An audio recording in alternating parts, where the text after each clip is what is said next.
আসসালামু আলাইকুম। আবৃত্তি করছি আদর্শ ছেলে। লিখেছেন কবি কুসুম কুমারী দাস।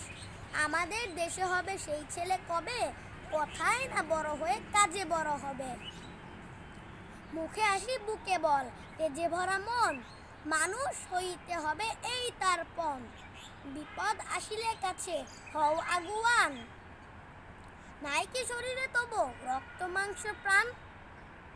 হাত পা সবারই আছে, মিছে কেন ভয়, চেতনা রয়েছে যার সে কি পরে রয়।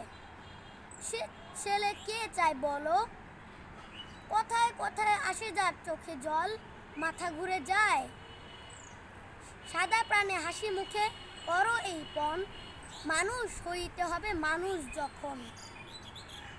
কৃষকের শিশু কিংবা রাজার কুমার, সবারই রয়েছে কাজ এ বিশ্ব মাঝার।